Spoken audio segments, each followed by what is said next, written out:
Doctor ইউনূসের যে সকল দুর্নীতি, অপকর্ম বা আইনের প্রতি তার অশ্রদ্ধা, এই বিষয়গুলো সার্বিকভাবে আসলে মানে রূপকথাকে হচ্ছে আপনার হার মানায়। হ্যাঁ, মানে ডক্টর ইউনূসের লাইফ নিয়ে যদি প্রত্যেকটা সেগমেন্ট নিয়ে যদি আপনি এপিসোড করেন, আপনি এরকম অন্তত 10টা ক্যাচ মি ইফ ইউ ক্যানের মতো মুভি বানাইতে পারবেন। তো উনার শুরু থেকে শেষ পর্যন্ত আসলে প্রত্যেকটা ধাপে ধাপেই উনার এই মিথ্যাচার, তারপরে ধরেন উনার হচ্ছে কপটতা, ভণ্ডামি, প্রতারণার আশ্রয় নেওয়া, অর্থাৎ খুব ভালো মানুষের একটা রূপ নিয়ে উনি প্রতিনিয়ত হচ্ছে এই কাজগুলো করে গিয়েছেন। আমি যদি জাস্ট শর্টলি একদম প্রথম থেকে ধরেন আসি, যেমন ধরেন উনি সারা বিশ্ব জুড়ে নিজেকে দাবি করেছেন যে উনি মাইক্রো ক্রেডিটের ওনার হচ্ছে মেইন মাইক্রো ক্রেডিট হচ্ছে উনার থিওরি, বা মাইক্রো ক্রেডিটের উনি হচ্ছে প্রবক্তা। এই কথাটা কিন্তু ভুল। অর্থাৎ চিটাগং ইউনিভার্সিটির যে আপনার প্রজেক্টের মাধ্যমে এই মাইক্রো ক্রেডিটটা মেইনলি কাজ শুরু করেছিল জোবরা গ্রামে, সেখানে উনি এজ এ হোল প্রজেক্টে ছিলেন, কিন্তু মাইক্রো ক্রেডিট পার্টে ওনার সম্পৃক্ততা ছিল না। কিন্তু সেটা যখন হচ্ছে ফাংশনালি বেটার পারফর্ম করে এবং বাংলাদেশ ব্যাংক যখন এটাকে আসলেই একটা মানে প্রসপেক্টিভ অপশন হিসাবে হচ্ছে চিন্তা করে, তখন বাংলাদেশ ব্যাংক, সোনালী ব্যাংক এবং কৃষি ব্যাংকের সমন্বয়ে আসলে হচ্ছে এই মাইক্রো ক্রেডিটের মাধ্যমে গ্রামীণ ব্যাংকের কার্যক্রমটা শুরু করে ডক্টর ইউনূসকে সেখানে হচ্ছে পিডি নিয়োগ দেওয়া হয়। এবং উনি প্রথম 10 বছর অর্থাৎ 1979 সাল থেকে 1989 সাল পর্যন্ত এটাতে চুক্তিভিত্তিক নিয়োগ ছিলেন। 89 সালে গ্রামীণ ব্যাংকের উনি হচ্ছে এমডি নিয়োগ প্রাপ্ত হন। তো আমি এই কথাটা এই কারণেই বললাম যে এই যে তার যে দুইটা মূল ভিত্তি তার ইন্টারন্যাশনাল এক্সপোজারে, যে উনি মাইক্রো ক্রেডিটের প্রবক্তা এবং গ্রামীণ ব্যাংকের প্রতিষ্ঠাতা, ফান্ডামেন্টালি এই দুইটা জিনিস হচ্ছে রং। তো এর পরবর্তীতে কি হয়েছে যে ধরেন এর পরবর্তীতে এই গ্রামীণ ব্যাংকের অর্থায়ন দিয়ে উনি প্রায় 50-এর অধিক প্রতিষ্ঠান করেছেন। আপনাকে একটা ইন্টারেস্টিং বিষয় বলি, এই প্রতিষ্ঠানে মানে ডক্টর ইউনূস হচ্ছে ঝোপ বুঝে কোপ মারার মতো মানুষ। হ্যাঁ, তো প্রথমে ধরেন গ্রামীণ ব্যাংক ছিল, উনি আপনাদের নিশ্চয়ই অনেকে এটা হয়তো হচ্ছে মনে থাকে না, মনে থাকার কথা না, যে 1996 সালে যে তত্ত্বাবধায়ক সরকার ছিল, ডক্টর ইউনূস কিন্তু সেই তত্ত্বাবধায়ক সরকারের উপদেষ্টা ছিলেন। তো যখনই তত্ত্বাবধায়ক সরকারের উপদেষ্টা হলেন, তখনই উনি প্রথমবারের মতো গ্রামীণ ব্যাংক থেকে অন্য একটা প্রতিষ্ঠান তৈরি করেন গ্রামীণ ব্যাংকের সাবসিডিয়ারি হিসেবে, যেটাকে বলা হয় গ্রামীণ কল্যাণ। সেখান থেকে গ্রামীণ ব্যাংকের প্রায় 376 কোটি টাকা উনি গ্রামীণ কল্যাণে সরাই নিয়ে যান। পরবর্তীতে এটার যে দাতা গোষ্ঠী নোরার, তারা সরকারকে অবহিত করে এবং উনি হচ্ছে টাকাটা ফেরত দিতে বাধ্য হন। অর্থাৎ উনি সুযোগ পাওয়া মাত্রই যে এই ধরনের টেন্ডেন্সি, এটা তার এজ এ হোল লাইফে ছিল। তো উনি ওই গ্রামীণ ব্যাংকের অর্থ দিয়ে গ্রামীণ কল্যাণ, গ্রামীণ টেলিকম, এরকম প্রায় 50-এর মতো প্রতিষ্ঠান গড়েছেন। গ্রামীণ টেলিকমটা বর্তমানে হচ্ছে ওনার মেইন আপনার হচ্ছে মানি মেকিং টুলস। হ্যাঁ, তো এটা কিভাবে হইলো যে গ্রামীণ টেলিকমটা বেসিক্যালি গ্রামীণ ফোনের 34.2% শেয়ারের মালিক। এবং গ্রামীণ টেলিকম আপনার হচ্ছে গ্রামীণ ফোনের লাইসেন্স পাওয়ার প্রেক্ষাপটটা যদি একটু শর্টলি বলি, যে ডক্টর ইউনূস গ্রামীণ টেলিকম তৈরি করেছিলেন 1994 সালে গ্রামীণ ব্যাংকের সাবসিডিয়ারি হিসাবে। এবং উনি কিন্তু তৎকালীন সময়ে এটার লাইসেন্সের জন্য আপনার হচ্ছে অ্যাপ্রোচ করেছিলেন, তখন বিএনপি সরকার ক্ষমতায় ছিল। কিন্তু যেহেতু তখন বাংলাদেশে একমাত্র টেলিকম অপারেটর ছিল সিটিসেল এবং তার মালিক মুর্শেদ খান একজন বিএনপি নেতা, উনি কিন্তু মার্কেটটা ক্লোজ করে রাখা হয়েছিল, কোন টেলিকম অপারেটরকে সেখানে হচ্ছে এন্ট্রি নেওয়ার সুযোগ দেওয়া হয় নাই। তো পরবর্তীতে 1996 সালে আওয়ামী লীগ নেতৃত্বাধীন সরকার ক্ষমতা গঠন করার পরে ডক্টর ইউনূস আবার পুনরায় একই অ্যাপ্রোচ নিয়ে তৎকালীন প্রধানমন্ত্রী বঙ্গবন্ধু কন্যা শেখ হাসিনার কাছে যান এবং উনি এভাবে অ্যাপ্রোচ করেন যে দেখেন, আমাদের গ্রামীণ ব্যাংকের যে ফাইন্যান্সিয়াল স্ট্রাকচার, আমরা তো মূলত দাতা গোষ্ঠীর থেকে হচ্ছে লোন এনে বা এইড এনে আপনার হচ্ছে অপারেশন চালাইতে হয়। আমরা যদি এই গ্রামীণ টেলিকমের মানে গ্রামীণ ফোনের লাইসেন্সটা পাই, সেক্ষেত্রে গ্রামীণ ব্যাংক একটা ফাইন্যান্সিয়ালি সলভেন্ট প্রতিষ্ঠান হিসেবে স্বীকৃতি পাবে। এটার উপর ভিত্তি করেই কিন্তু ওনাকে হচ্ছে এই লাইসেন্সটা গ্রামীণ ফোনে 1997 সালে দেওয়া হয়েছিল। এবং পরবর্তীতে এই গ্রামীণ ফোন থেকে গ্রামীণ টেলিকমে প্রতি বছর প্রায় অন এন এভারেজ 1000 থেকে 1200 কোটি টাকা হচ্ছে লভ্যাংশ ঢোকে। ইন্টারেস্টিং বিষয় হচ্ছে এর কোনো টাকাই উনি আর হচ্ছে গ্রামীণ ফোনে হ্যান্ড ওভার করেন নাই, এই টাকাটা উনি গ্রামীণ টেলিকমে রেখে দিয়েছেন। এবং যখন আদালতের নির্দেশে 2011 সালে উনাকে হচ্ছে গ্রামীণ ব্যাংকের এমডি পদ থেকে অব্যাহতি দেওয়া হয়, তখন উনি গ্রামীণ টেলিকম সহ আনুষঙ্গিক যে প্রফিটের প্রতিষ্ঠানগুলো ছিল এইগুলাকে একক নিয়ন্ত্রণের সাথে নিয়ে যান, অর্থাৎ গ্রামীণ ব্যাংকের সাথে এগুলাকে একটা সম্পূর্ণ অবৈধভাবে সেপারেট করে ফেলেন। এবং এই সেপারেট করে ফেলার মাধ্যমে কিন্তু আসলে ওনার একক এখতিয়ার এনশিওর হয় এই গ্রামীণ এন্টিটির বিভিন্ন প্রতিষ্ঠানের উপরে। এবং আমি যদি শর্টলি বলি যে এজ অফ টুডে এই গ্রামীণ নামধারী যে প্রতিষ্ঠানগুলো আছে তার ফাইন্যান্সিয়াল আপনার হচ্ছে ভলিউম প্রায় 30,000 কোটি টাকা, এবং এটার একক নিয়ন্ত্রণ ডক্টর ইউনূসের হাতে। উনি যে 50টা প্রতিষ্ঠান করেছিলেন সেগুলো কেন করেছিলেন? কারণ টাকাটা তো এক জায়গা থেকে আসে, গ্রামীণ ফোন থেকে লভ্যাংশ হিসেবে গ্রামীণ টেলিকম থেকে আসে। এখন উনি তো খরচ দেখাইতে হবে, উনি খরচ করার জন্য বিভিন্ন প্রতিষ্ঠান গঠন করেছেন, সেগুলোর অ্যাডমিনিস্ট্রেটিভ কস্ট হিসাবে হচ্ছে উনি প্রতি বছর 20 কোটি, 30 কোটি, 50 কোটি ভাবে খরচ করেন। এভাবেই আসলে উনি তার টাকাটা এখান থেকে হচ্ছে বের করে নিয়ে গেছেন। এবং ওই প্রতিষ্ঠানগুলো যেহেতু হচ্ছে নন প্রফিট হিসাবে উনি হচ্ছে রেজিস্টার করেন, ফলে কি হয়েছে যে এখান থেকে উনি ট্যাক্সও দিতে চান না। সো এই হচ্ছে ওনার ফান্ডামেন্টালি যে টাকা পয়সা আসলে হচ্ছে উনি কিভাবে হচ্ছে অ্যাকোয়ার করেছেন।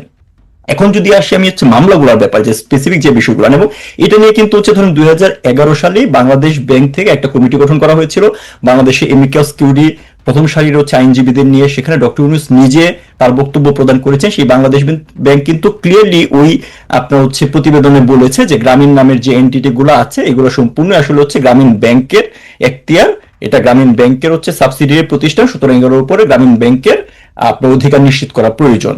সরকারের প্রতি ধরনের নির্দেশনাও দিয়েছিল, সামহাও এই কাজটা হয় নাই। আমি একটা আপনি যে পর্যন্ত বললেন একটা জায়গায় যে গ্রামীণ কল্যাণ বা গ্রামীণ টেলিকম যখন করা হলো, কথা ছিল যে গ্রামীণ টেলিকমের যে প্রফিট সেটা গ্রামীণ ব্যাংকে আসবে, এরকম কিছু নাকি? না, গ্রামীণ টেলিকমটা করা হয়েছিল গ্রামীণ ব্যাংকের সাবসিডিয়ারি হিসেবে, অর্থাৎ গ্রামীণ ব্যাংকের আচ্ছা, বোর্ড মিটিং এ সিদ্ধান্ত নেওয়া হয় যে আমরা একটা গ্রামীণ ফোন একটা টেলিকম অপারেটরের সাথে একটা বিজনেসে যুক্ত হব। তো এই কারণে হচ্ছে আমরা একটা নতুন প্রতিষ্ঠান করি। এখানে কিন্তু আপনার অর্গানোগ্রামে লেখা আছে যে গ্রামীণ ব্যাংকের চেয়ারম্যানই হবেন গ্রামীণ টেলিকমের চেয়ারম্যান, গ্রামীণ ব্যাংকের থেকেই হচ্ছে ডিরেক্টর নিয়োগ দেওয়া হবে গ্রামীণ টেলিকমের জন্য। এটা সাবসিডিয়ারি হিসেবে গঠন করা হয়েছে, কারণটা কি, এটা সেপারেটলি জাস্ট টেলিকম বিজনেসটা করবে, গ্রামীণ ব্যাংকের রেগুলার কাজ করবে না। ফলে আলটিমেটলি তো গ্রামীণ টেলিকম যে লভ্যাংশটা পাবে সেটা তো হচ্ছে গ্রামীণ ব্যাংকই আপনার যাওয়ার কথা, কারণ গ্রামীণ ব্যাংকেরই প্রতিষ্ঠান সেটা, এবং গ্রামীণ ব্যাংক থেকেই টাকাটা কিন্তু হচ্ছে গ্রামীণ টেলিকমে নিয়ে আসা হচ্ছে। ইনিশিয়াল ইনভেস্টমেন্ট যেটা ছিল আপনার গ্রামীণ কল্যাণ বলেন বা যে প্রতিষ্ঠানগুলো, এগুলো সবগুলো ইনিশিয়াল ইনভেস্টমেন্ট কিন্তু গ্রামীণ ব্যাংক থেকে এসেছে। So ultimately as a whole এগুলো হচ্ছে গ্রামীণ ব্যাংকের প্রতিষ্ঠান হওয়ার কথা। এবং উনি আরেকটা যে কাজটা করেছে, যে গ্রামীণ ব্যাংক যখন প্রথম কাজ শুরু করে 1979 সালে, পরবর্তীতে 83-তে একটা অধ্যাদেশ করা হয়, 86-তে সংশোধন করা হয়, এবং ফাইনালি 2013 সালে এসে গ্রামীণ ব্যাংক আইন করা হয়। তো শুরুতে গ্রামীণ ব্যাংকে 40% ছিল হচ্ছে আপনার গভর্নমেন্ট মানে সরকারের শেয়ার, 60% ছিল হচ্ছে গ্রামীণ ব্যাংকের স্টেক হোল্ডার, অর্থাৎ যারা ঋণ গ্রহীতা তাদের। পরবর্তীতে ইউনুসের বারবার সে তার ইচ্ছাই ছিল হচ্ছে এখানে সরকারের পার্সেন্টেজটা কমিয়ে নিয়ে আসা, যেন সরকার এটা হচ্ছে রুলস এন্ড রেগুলেশন গুলো অ্যাপ্লাই করতে না পারে বা হচ্ছে নজরদারি করতে না পারে। এবং সেটাই কিন্তু হয়েছিল। 2010 সাল পর্যন্ত উনি গ্রামীণ পদ থেকে ওনাকে সরিয়ে দেওয়ার আগ পর্যন্ত এই বিষয়গুলো কিন্তু আসলে হচ্ছে ভাই আনাই যেন সে সামহাও এই জিনিসগুলো হচ্ছে ম্যানেজ করে চলতো, এই যে ইরেগুলারিটিস গুলো ছিল সবগুলো ম্যানেজ করে চলতো।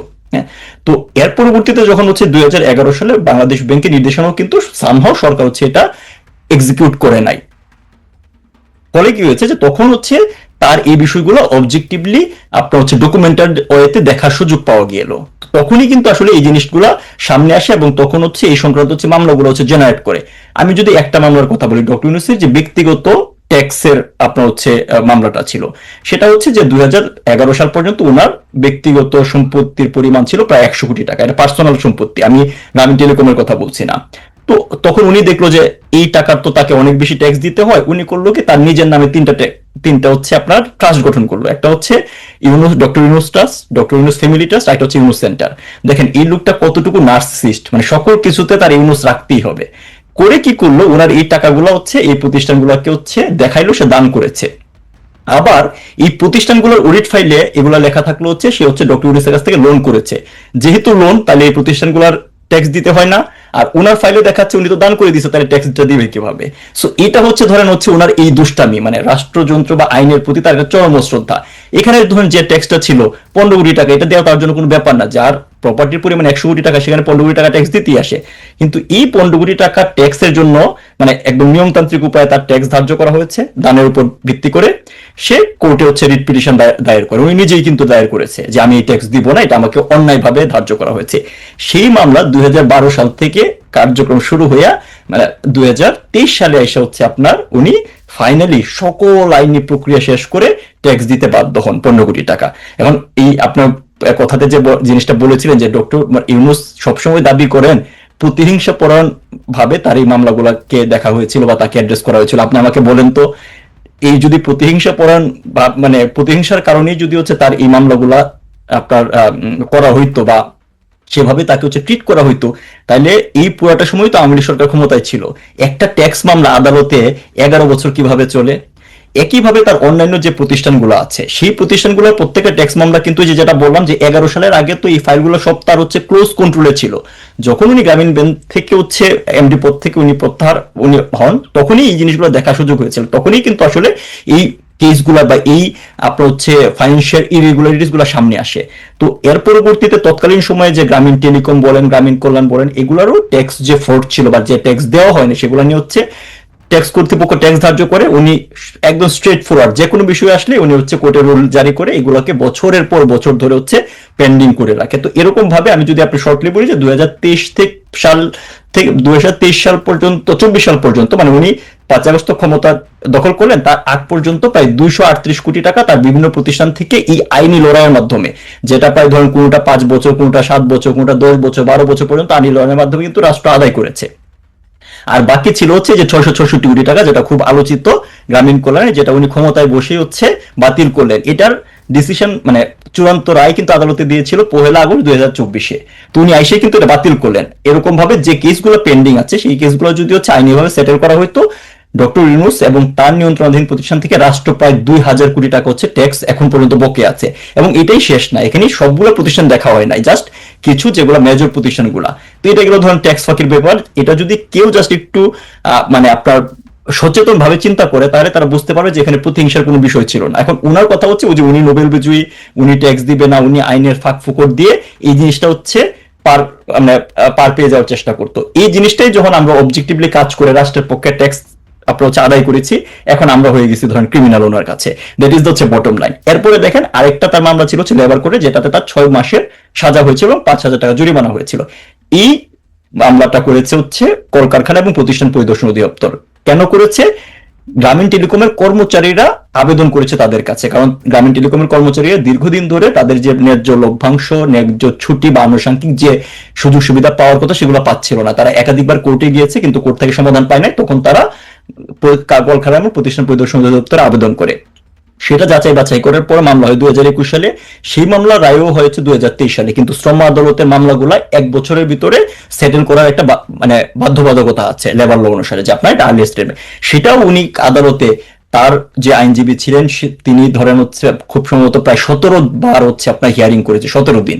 অর্থাৎ ওনাকে পর্যাপ্ত শুনানি সময় দেওয়া হয়েছে। এই সময় উনি বিদেশ গিয়েছেন, এটা কিন্তু ক্রিমিনাল অফেন্স ছিল, তাও এই সময়ের মাঝে হচ্ছে উনি আপনার হচ্ছে বিদেশে গিয়েছেন, ওনার নিয়মতান্ত্রিক কাজ চালু রেখেছেন।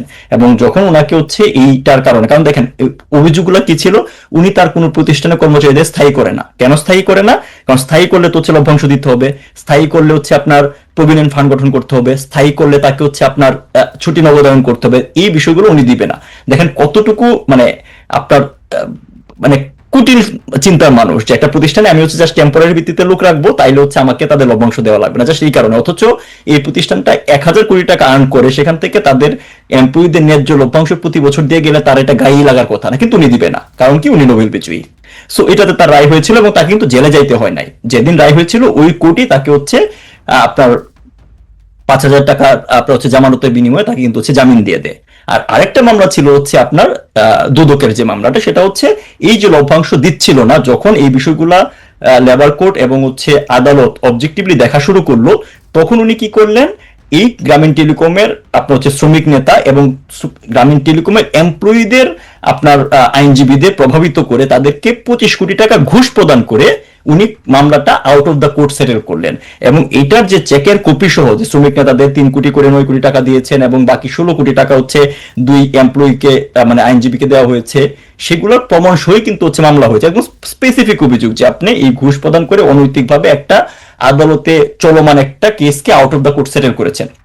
এই বিষয়গুলো এটাও কিন্তু হচ্ছে তদন্ত শুরু হয়েছিল 2022 সালে। 24 সাল পর্যন্ত কিন্তু জাস্ট চার্জশিট হয়েছিল, উনি কিন্তু হচ্ছে আসার পরেই ওভারনাইট সব চেঞ্জ করে দেয়। তো এই বিষয়গুলো এইগুলো হচ্ছে তার 3টা কেস যার মানে তার এগেইনস্টে করা হয়েছিল। এবং প্রচুর ট্যাক্স কেস আছে। ট্যাক্স কেসগুলো কিরকম, যেটা বললাম যে সরকার বা ট্যাক্স অথরিটি যখনই তার কোনো প্রতিষ্ঠান বা তার উপরে ট্যাক্স ধার্য করে, উনি হাইকোর্টে একটা হচ্ছে রিট পিটিশন করে দেন। রিট পিটিশন করে যে এখানে কোনো একটা ভুল আছে, এরপরে ধরেন টাকা খরচ করে ওনার যেহেতু হচ্ছে প্রতি বছর 100 কোটি টাকা মানে আপনার 1000 কোটি টাকা আসে। জাস্ট ক্যান ইউ ইমাজিন যে একটা মানুষ আজকে রাতে ঘুম থেকে উঠে পরের দিন সকালে দেখবে যে তার ব্যাংক অ্যাকাউন্টে 3 কোটি টাকা আপনার হচ্ছে ঢুকে গেছে, এবং এইটার কোনো অপারেশনাল কস্ট নাই।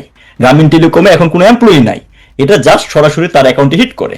সো এই পরিমাণ ফাইন্যান্সিয়াল ক্যাপাসিটি থাকলে সে আসলে তো ধরা কিছু সরা জ্ঞান করবে। ডক্টর ইউনূস হচ্ছে এইভাবেই আপনার ধরেন এই এন্টায়ার সময়টাতে যে অর্থ গ্রামীণ ব্যাংকের হওয়ার কথা তথা এই দেশের হচ্ছে ভূমিহীন যারা প্রান্তিক জনগোষ্ঠী মানুষের হওয়ার কথা, সেই টাকা দিয়ে উনি লেভিশ লাইফ লিড করছে। উনি এই যে আপনার ওনার প্রেস সেক্রেটারি আছে, সে বলে উনি নির্লোভ মানুষ, কি মানে যারা বলেন যে একটা মহামানবের মতো হচ্ছে তাকে রিপ্রেজেন্ট করা হয়েছে বিভিন্ন জায়গায়। উনি গুলশানে যে বাসাটাই থাকে সেই বাসাটার দাম হচ্ছে 9 কোটি টাকা। সো উনি আসলে অলওয়েজ একটা লেভিশ লাইফ লিড করে। উনি প্রতি বছর প্রতি মাসেই যেমন পদে আসার পরে যেমন বিদেশ ভ্রমণ করতো, এছাড়াও প্রতি মাসে উনি বিদেশ ভ্রমণ করতো। সো উনার এই এন্টায়ার ফাইন্যান্সিয়াল ক্যাপাসিটি কিন্তু এই গরিব মানুষের টাকা দিয়ে, এই গ্রামীণ ব্যাংকের টাকা দিয়ে, যে টাকাটা তাদের অধিকার পাওয়ার কথা ছিল। এবং এখানে কিন্তু সরকারের সরাসরি আপনার হচ্ছে অংশীদার আছে। তো এই ব্যক্তিটা, এবং দেখেন আপনি এছাড়াও যদি দেখেন যে উনি যে বইগুলো লিখছে, আমি যদি একটু ক্ষুদ্র বিষয়ে বলি, একটা বই কিন্তু উনার নিজের লেখা, উনার নিজের জীবনীটা অ্যালেন জোনাস নামে আরেকজন লিখে দিয়েছে। উনার যে থিওরি গুলো আছে, যে আপনার মাইক্রো ক্রেডিট নিয়ে যে বই আছে, সোশ্যাল বিজনেস নিয়ে যে বই আছে, বা 3-0, তো এই জিনিসগুলো সবগুলো হচ্ছে আমেরিকা থেকে প্রেসক্রাইবড রয়েছে হচ্ছে আপনার কার্ল ওয়েবার নামক একটা ঘোস্ট রাইটার, সে লিখে দিচ্ছে। সেটা যে কেউ অনলাইনে সার্চ দিলেই পাবে। এখন এই একটা কেমোফ্লেজ তৈরি করে, এবং যেহেতু সে হচ্ছে ওয়েস্টের পোস্টার বয়, আপনি অ্যাসিস্ট্যান্ট ফাইলে দেখছেন যে তাকে কিভাবে আসলে ভাবে হাইলাইট করা হয়েছে, কোন কার্টুনে যাবে কিভাবে না যাবে, হয়তো তাকে আসলে লম্বা সময়ের জন্য প্রিপেয়ার করা হয়েছিল। এই সুযোগটা আসলে হচ্ছে উনি কাজে লাগিয়েছিল। আমি যদি শর্টলি বলি, ডক্টর ইউনূস একটা নার্সিসিস্ট, নার্ড টাইপের মানুষ। তার অপকর্ম দুর্নীতি 20 মিনিট কেন ভাই, 2 ঘন্টা বলে শেষ করা যাবে না। আমি জাস্ট ইন এ নার্সেল বিষয়গুলো বলার চেষ্টা করলাম। এবং সবচেয়ে বড় যে জিনিসটা হচ্ছে, as a human being he is not clean, এক। আর 2 নম্বর হচ্ছে রাষ্ট্রযন্ত্রের প্রতি তার একটা ভয়াবহ রকমের অশ্রদ্ধা আছে। আমি যে কথাগুলো বললাম, যে ধরেন যে ট্যাক্সের পরিমাণ, ওনার যে ফাইন্যান্সিয়াল ক্যাপাসিটি, এই ট্যাক্সটা দিয়ে দেওয়া খুব কঠিন কিছু না। উনি কিন্তু ঠিকই দিয়েছে, কিন্তু 12 বছর কোর্টে ঘুরাই দিয়েছে। অর্থাৎ আমি নিয়মতান্ত্রিক উপায়ে মানবো না, আমি নোবেল বিজয়ী, বা আমাকে কেন মানুষজন 8-10 জনের মতো ট্রিট করবে, সেটা হচ্ছে তার সবচেয়ে বড় মানে ক্ষোভের জায়গাটা। এবং এই কারণে দেখেন যে উনি ক্ষমতায় পাওয়া আসার পরে কিন্তু নোবেল পুরস্কারকে হচ্ছে উনি করমুক্ত করেছে, যে মানে একটা মানুষ কতটুকু নার্সিস্ট হইলে এই ধরনের কাজ করতে পারে। So as a whole that was my our finding for the short time. But আপনি তো জানেন যে 5ই আগস্ট পরবর্তী সময়ে কি হয়েছে, বাকিটা মানুষজন স্বভাবতই সবাই জানে। কিন্তু এই যে তিনি যে সোশ্যাল বিজনেস কনসেপ্টের কথা বলেন এবং বলেন আমার কোনো সম্পত্তি নাই, আমার কোনো কোথাও মালিকানা নাই, এবং উনি কিন্তু এই ধরনের সোশ্যাল বিজনেসের নামে ধরেন আমার কিছু নাই কিন্তু আমার আন্ডারে আছে 30,000 কোটি টাকা, তাই না? এবং আমার কথা মতোই সেটা খরচ হয়, আমার প্রয়োজনে সেটা আমি নেই, তাহলে তো আর কোনো সমস্যা নেই। আমরা যেহেতু দীর্ঘ আলাপ করব না, আমি সম্প্রতি উনি তো চলে গেছেন 12ই ফেব্রুয়ারি নির্বাচন দিয়ে, is no more there as an chief right. Adviser, as the chief adviser. তো উনি যাওয়ার আগে আমরা দেখলাম যে গোপনে একটা অধ্যাদেশ জারি করে গেছে তার ব্যক্তিগত নিরাপত্তা। 1 বছর তিনি ভিভিআইপি স্ট্যাটাস পাবেন, এসএসএফ এর নিরাপত্তা পাবেন। তো তার এত ভয় কিসের? বা এই যে তিনি 1 বছরের জন্য একটা ভিভিআইপি স্ট্যাটাস নিলেন, অতীতে আমরা কিন্তু এটা দেখি নাই। এটা কি আইনের চোখে কতটা ন্যায়সঙ্গত? আহ, আহ, ভাই, এই যে ভিভিআইপি স্ট্যাটাসটা উনি যেভাবে হচ্ছে জারি করলেন, এটার সবচেয়ে বড় মানে ভয়াবহ দিকটা হচ্ছে এটা উনি গোপনে করার চেষ্টা করেছেন। গোপনে করার চেষ্টা করেছেন মানে কি, আপনি জানেন যে যে কোনো সরকারি প্রজ্ঞাপন গ্যাজেট নোটিফিকেশনের মাধ্যমে সেটা সরকারি যে ওয়েবসাইট, বাংলাদেশ প্রিন্টিং আপনার হচ্ছে পাবলিকেশন ডিপার্টমেন্টের ওয়েবসাইট, যেটাকে বিজি প্রেস নামে পরিচিত, সেখানে পাবলিকলি অ্যানাউন্স করতে হয়। কারণ রাষ্ট্রীয় সিদ্ধান্তগুলা জনগণকে জানাবে, কারণ রাষ্ট্রের মালিক জনগণ, যেটা হচ্ছে একদম প্রপার ডেমোক্রেটিক স্ট্রাকচার বলা হয়ে থাকে। উনি কিন্তু এই অর্ডারটা প্রথমত আপনার হচ্ছে সেই ওয়েবসাইটে দেখান নাই। সেই অর্ডারটা একটাই কপি প্রিন্ট করা হয়েছিল, যমুনা থেকে একজন কর্মকর্তা গিয়ে প্রিন্ট করে নিয়ে আসছে, হ্যাঁ। এবং এটা আর কোনো কপিও নাই, অস্তিত্ব নাই। এটা সামনে আসার পরে হয়তো জিনিসগুলো আসছে। এখন ধর এসএসসির নিরাপত্তার যে বিষয়টা, আপনি জিনিসটা বলেন সিকিউরিটি থ্রেট কোন জায়গায়, আপনি যদি বলেন সিকিউরিটি থ্রেট থেকে আমার কাছে যে জিনিসটা মনে হচ্ছে যে উনার ফিজিক্যাল সিকিউরিটির থেকে বড় থ্রেটটা হচ্ছে ভাই, যে মানুষটা এই 18 মাস ধরে কি কি অন্যায় করেছে, কি কি দেশ বিরোধী কাজ করেছে, অপকর্ম করেছে, সেগুলো তো উনি খুব ভালো করেই জানে। সো বেসিক্যালি তার যে সেফটি এক্সিটটা এনশিওর করার জন্য, বা মানে এই নিভৃতে সবকিছু গুছিয়ে বাইরে চলে যাওয়ার জন্য এই সময় যতটুকু লাগে ততটুকুর জন্য আসলে হচ্ছে সে একটা শিল্ড তৈরি করার জন্য হচ্ছে আপনার এই অর্ডারটা করেছে। এখন দেখেন এই অর্ডারটা সে করেছে কি বলে, প্রথমত আমাদের হচ্ছে এরকম ইন্টারেস্টিং বিষয় হচ্ছে যে তার যে প্রেস সেক্রেটারি, সে কিন্তু দেখেন আজকে আবার ফেসবুকে এটা একটা ব্যাখ্যা দেওয়ার চেষ্টা করছে। উনি কি ব্যাখ্যা দিয়েছে, যে সাবেক প্রধান উপদেষ্টা 2001 সালে যে লতিফুর রহমান, উনি একই রকম একটা উনি তৎকালীন সময়ের একটা আপনার হচ্ছে অধ্যাদেশের ছবি বা প্রজ্ঞাপনের ছবি পোস্ট করে বলেছে যে এই আলোকে ডক্টর ইউনূস নিজেকে করেছে, এটাতে আইন বহির্ভূত কাজ হয় না। কিন্তু কথা হচ্ছে যে লতিফুর রহমান কে যে প্রজ্ঞাপনের বলে আপনার দেওয়া হয়েছিল, প্রধান উপদেষ্টা মানে 1 বছরের জন্য ভিভিআইপি ঘোষণা করা হয়েছিল, সেই আইনটা ছিল হচ্ছে এসএসএফ অর্ডিন্যান্স 1986 এর 2 ধারা। সেটা 2006 সালে হচ্ছে আপনার চেঞ্জই হয়ে যায়, অর্থাৎ সেই ধারার এই উদাহরণ এখানে প্রযোজ্যই না। 2006 সালে 29 অক্টোবর এই ধারাটা সংশোধন করে যে জিনিসটা বলা হয় সেটা হচ্ছে আপনার প্রধানমন্ত্রী, রাষ্ট্রপতি মানে রাষ্ট্রপতি, প্রধানমন্ত্রী, ইমিডিয়েট যিনি তত্ত্বাবধায়ক সরকার প্রধান থাকবেন এবং বিরোধী দলীয় নেতা, এই 4 জন 3 মাসের জন্য হচ্ছে আপনার পেতে পারেন, ভিভিআইপি পাবেন। তাইলে এখানে এই ধারা যদি আপনি করতে যান তাইলে হচ্ছে আপনার সর্বোচ্চ সুযোগ হচ্ছে 3 মাস, কিন্তু উনি কিন্তু এই ধারাতেও দেন নাই। উনি যে জিনিসটা করেছে যে 2021 সালে এসে এসএসএফ এর এই অর্ডিন্যান্সটা হচ্ছে আইনে পরিণত করা হয় 2021 সালে। সেখানে 2 ক ধারায় একটা অপশন রাখা হয়েছে যে রাষ্ট্রপতি, প্রধানমন্ত্রী এর বাইরে সরকার কর্তৃক ঘোষিত কোনো ব্যক্তিকে এসএসএফ নিরাপত্তা প্রদান করতে পারে ভিভিআইপি হিসাবে। এই ক্লজটা আনা হয়েছিল কেন? এই ক্লজটা রাখা হয়েছে এই কারণে, যখন বিদেশি বিভিন্ন গুরুত্বপূর্ণ রাষ্ট্রের অতিথিরা আসে তাদেরকে এসএসএফ আসলে কোন ক্যাপাসিটিতে সিকিউরিটি দিবে সেই জিনিসটা একটা আইনি ভিত্তি তৈরি করার জন্য, সেটা আইনি ভিত্তি তৈরি করার জন্য আসলে হচ্ছে এই ক্লজটা দেওয়া হয়েছিল, এবং সেটা খুবই টেম্পোরারি। সেটা ধরেন একজন বিদেশি অতিথি 3 দিনের জন্য আসলো, তাকে ওই সময়ের জন্য ভিভিআইপি ঘোষণা করে তাকে এসএসএফ প্রটোকল দেওয়া হইলো। এটা পার্মানেন্ট কোনো সলিউশন না। ডক্টর ইউনূস এই আইনটার অপব্যবহার করে এই আপনার হচ্ছে 2021 এর 2 ক অনুসারে আপনার নিজেকে হচ্ছে 1 বছরের জন্য ঘোষণা করেছেন, এবং এই জিনিসটা হালাল করার জন্য কি করছে দেখেন। এই জিনিসটা হালাল করার জন্য কিছুদিন আগে বিএনপি নেত্রী খালেদা জিয়াকেও কিন্তু হচ্ছে এরকম ভিভিআইপি ঘোষণা করা হয়েছিল, যে এখন যদি কেউ আর্গুমেন্ট তুলে, আপনারা দেখেন বিএনপির কেউ কিন্তু এটা নিয়ে কোনো ধরনের আর্গুমেন্ট করতেছে না, মানে এটা আর্গুমেন্ট করলে তখন ওইটাকে হচ্ছে বিতর্কিত হবে। বাট এই পুরো 2টা কাজই করা হয়েছে আসলে আইনের অপব্যাখ্যা করে। এই আইনটা, কারণ প্রত্যেকটা আইনের তো হচ্ছে আপনার একটা স্পিরিট থাকে, বা এই ধারাটা কেন করা হয়েছে এটা স্পিরিটটা খুব ক্লিয়ার, যে আমাদের বিদেশি অতিথিদেরকে যখন হচ্ছে এখন এসএসএফ যখন কাউকে ক্লোজ গার্ড দেয় সে তো হচ্ছে সশস্ত্র অবস্থায় দেয়, সেটাকে একটা আইনি স্ট্রাকচারে তো আপনাকে রাখতে হবে, রাইট? সো যখন বিদেশি অতিথির ক্ষেত্রে সে এটার জন্য, তো এটা একটাই ব্যাখ্যা হইতে পারে যে ডক্টর ইউনূস আদতে একজন মনে প্রাণে নিজেকে বিদেশি মনে করে, এই কারণে মনে করছে বিদেশিরা যদি পাইতে পারে আমার পাইতে সমস্যাটা কি, ওইখানে দিয়ে দিচ্ছে। এবং এটা সে খুব ভালো করেই জানে যে এটার আইনের মিস ইউজ হয়েছে, অপব্যবহার হয়েছে, এই কারণেই কিন্তু উনি হচ্ছে আপনার এটা ডিজি প্রেসের ওয়েবসাইটে প্রকাশ করে নাই।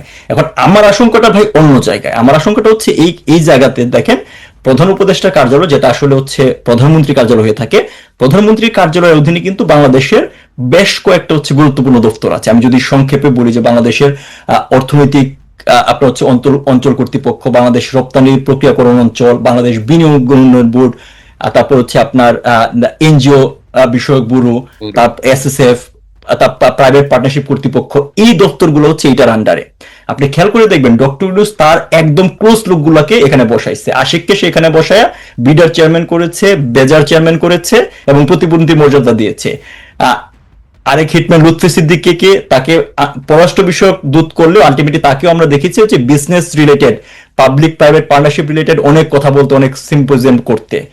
তার মানে আমার আশঙ্কাটা হচ্ছে যে এই একটা জিনিস যেহেতু উনি গোপন করতে পেরেছেন, এরকম আরো কত শত প্রজ্ঞাপন জারি করে এই 18 মাসে ডক্টর ইউনূস তার নিজের এবং তার ক্লোজ এলাইদের আনওয়ারেন্টেড বেনিফিট প্রদান করেছেন। সেই জিনিসটা কিন্তু খুব গুরুত্বপূর্ণ। এটা না হয় ধরেন সিকিউরিটি ব্যাপার সামনে আসছে বলে আমরা জানতে পারছি, বা ডক্টর ইউনূসের এই 18 মাসের অপকর্মের ম্যাক্সিমাম তো এখন সামনেই আসে নাই, আমরা জাস্ট হয়তো টিপ অফ দ্য আইসবার্গ বুঝতে পারছি। সো এটা আমাদের জন্য হচ্ছে রাষ্ট্রীয় পর্যায়ে অ্যালার্মিং, কারণ আপনারা দেখেন যে মার্কিন যুক্তরাষ্ট্রের সাথে যে এনডিএটা স্বাক্ষর করা হয়েছে সেটাতেও কিন্তু আমাদের বলেছিল এখানে রাষ্ট্রবিরোধী কিছু নাই সেই, কিন্তু যখন এটার পূর্ণাঙ্গ আমাদের সামনে আসলো তখন তো সবাই বুঝতে পারছে যে আমাদের বলা যেতে পারে যে হচ্ছে ব্যবসায়িক ক্ষেত্রে বা স্বাধীনভাবে সিদ্ধান্ত গ্রহণের সকল ক্ষমতাকে আসলে তুলে দেওয়া হয়েছে মার্কিন যুক্তরাষ্ট্রের হাতে। তাই এরকম প্রজ্ঞাপন খেলায় ডক্টর ইউনূস রাষ্ট্রের আসলে কতটুকু ক্ষতি করে গেছেন সেটা এখন হচ্ছে আসলে খুঁজে বের করা দরকার।